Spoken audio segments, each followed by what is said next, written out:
Hi everyone and welcome to Aaand and the Written Words. I'm really excited to be here today for a recommendations video. As I mentioned in my September plans video, I am planning to do a whole month dedicated to Catalan culture and Catalan literature in particular. So today I bring you a list of 5 books that I recommend that are written by Catalan authors with the criteria of: 1, they have all been translated into English, and let me tell you that was not easy to find because sometimes I just don't know if they haven't been translated, the books that I'm looking for, and sometimes the titles are translated in a very different way, so it's difficult to know what has actually been translated and what hasn't, especially in compilations of short stories or poems. And the other criterion that I'm using is that the books from today can be categorized into particular genres. So I'll come in the future and talk about books that are more like contemporary or things that we could classify as literary fiction or as classics that I'm not convinced those terms mean much. So today they are really classifiable onto different genres. The first one I have is for horror, thriller or mystery. And I believe what the horror genre does best, in my opinion, is that it leads itself to explore themes of aggression, violence, what makes us humans, and when we start losing this humanity, especially when pushed to the edge, when pushed into stressful situations, when we start just losing that human in us. So the book I have for you exploring those themes that I think it does really well is La Pell, Freda, which was translated into English as Cold Skin, and this is by Sánchez Piñol. This book became really popular when it came out, and it's also been adapted into a film. So later on I'll put a little bit of the trailer so you get an idea of the atmosphere and the setting the scene for this novel. I believe the film is a good adaptation. Obviously there's things that change, but it does give you an idea of what the novel is trying to do. Our protagonist has been given the appointment of weather official into a remote island that's completely cut off the rest of the world.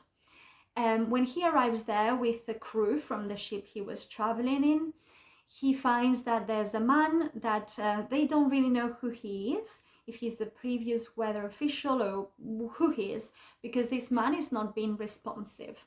He's not really saying anything, he's not saying who he is, and he says that he doesn't want to leave. So anyway, the man stays in the island in the lighthouse, and this new weather official goes on to his little house. The rest of the crew leaves. So he's now stranded in the island for at least a year, when is the end of his appointment. And night comes and there are strange things in the night that he can't understand.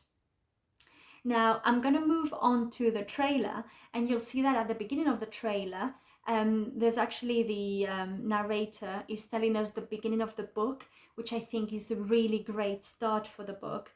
And it really does give you an idea of the tone of the plot throughout. We're never very far from those we hate.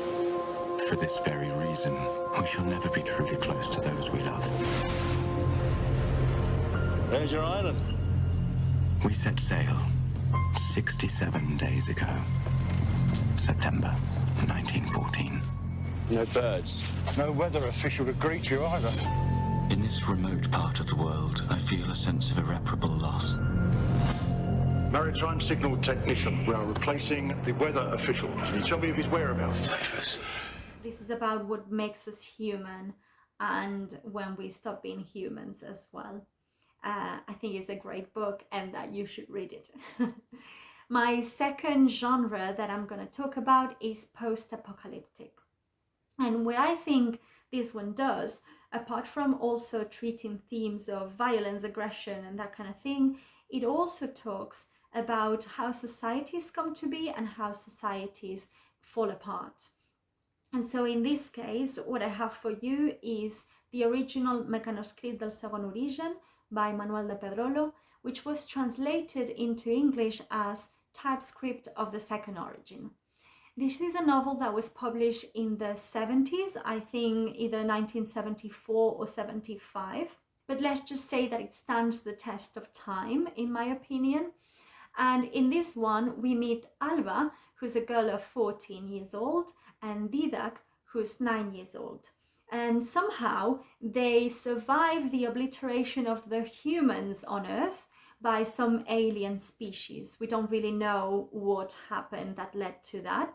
But anyway, they're the only survivors. And first of all, the reason why they survive is in itself a commentary on what is happening and on racism.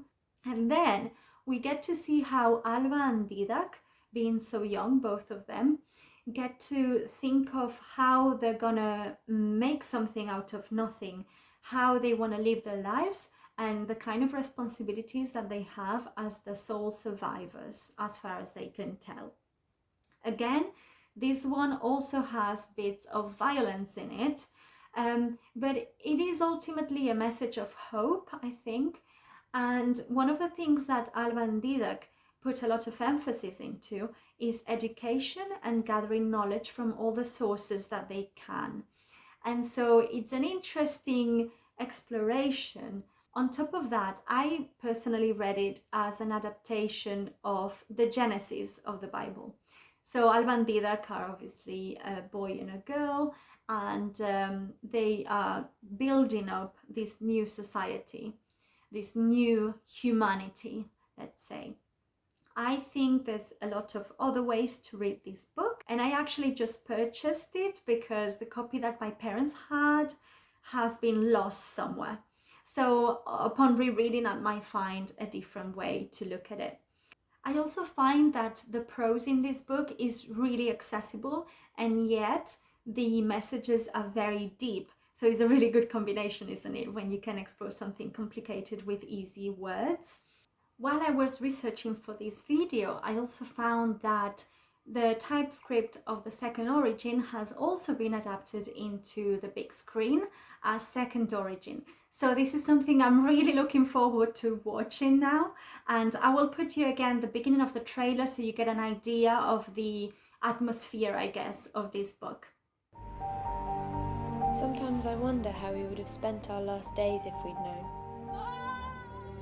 If you look after nature, nature will look after you.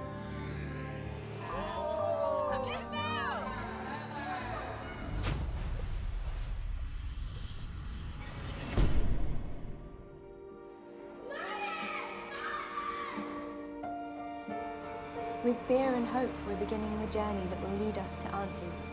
Highly recommend Typescript of the Second Origin, as if you like literature in general, but in particular if you like dystopian novels.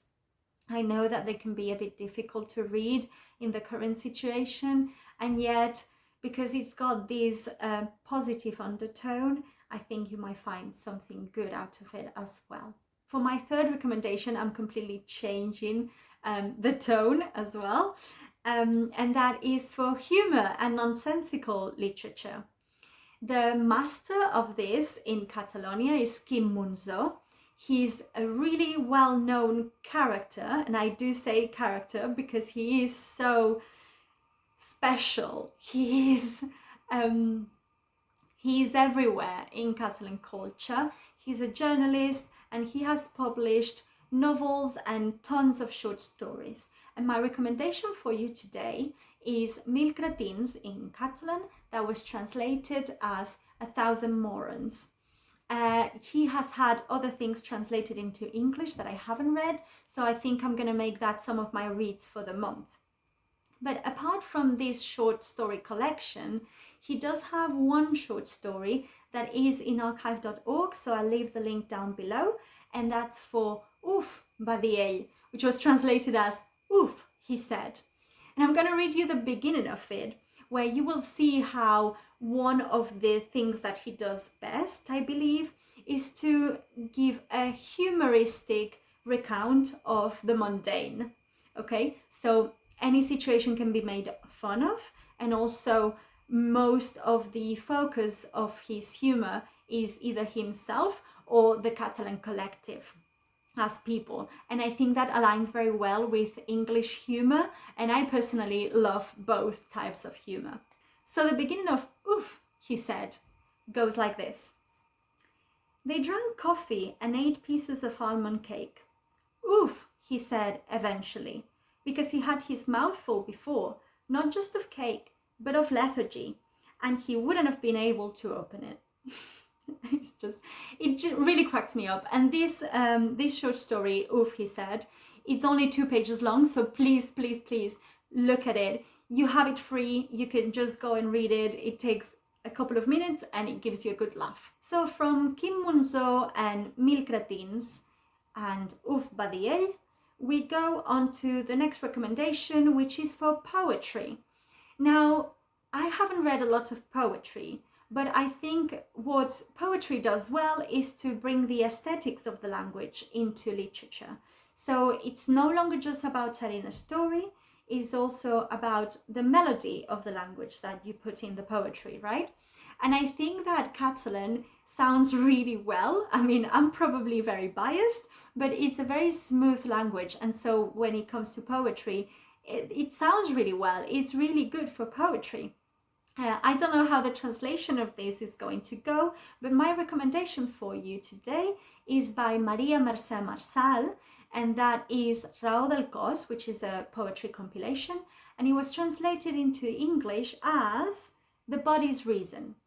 Now, this is a bit heavy after talking about humor, but Mercè Marçal died very young, in her 40s, of cancer, and in this compilation, she talks about life and death, so we always have this tension of talking about life and death in her poetry, in this compilation anyway.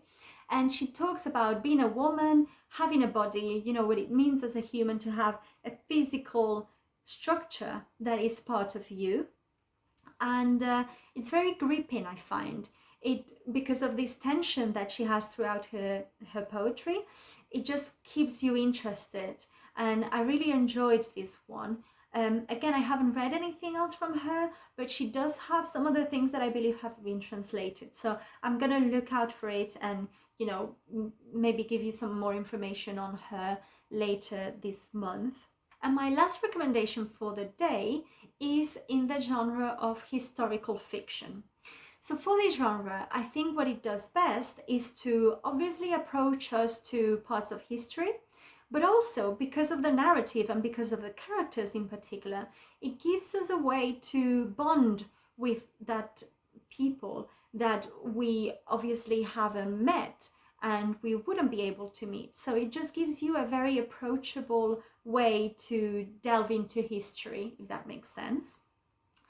The book that I'm going to talk about, I'm actually only about a third of the book in, but I wanted to give you this particular recommendation because it's a theme that is relevant for the history of Catalonia and Spain, and probably Europe and the rest of the world as well, and because it's a theme that I feel is underrepresented in nowadays literature. So my recommendation is Dins alcareblau by Carme Riera, and has been translated into English as In the Last Blue. And it talks about the Jewish community in the Mallorca of the 70th century. Mallorca, you pronounce it probably Mallorca, I'm not even sure, but is the biggest of the Balearic Islands. And like many other places in Spain, and as I said, in Europe as well, it had huge Jewish communities. Not only that, but in the 70th century, we have the Spanish Inquisition trying to make sure that everyone converted to Catholicism. And then we have the Jewish community that's always very vulnerable to being accused of having converted falsely, of being secretly Jewish still. So how do you manage to thrive when your culture and your religion, which is central to your life, is heavily repressed? So as I said, I'm only about a third of the way in, but I'm really enjoying it so far. It is written in the dialect that is spoken in Mallorca, so it has that extra interest for me as a person interested in languages to read in Mallorcan rather than standard Catalan. And the author, Carme Riera, I've read other things from her and I really enjoy her writing, and she's from Mallorca. So here are my 5 recommendations for the day. I will give more recommendations this month in particular, but also in the future. So if you like this type of video, consider subscribing to my channel. And if you have anything to say, recommendations of Catalan literature, recommendations for the genres that I've explored today, and any other published texts from the authors that I've talked about, please let me know in the comments and we can have a conversation. And I will see you next time.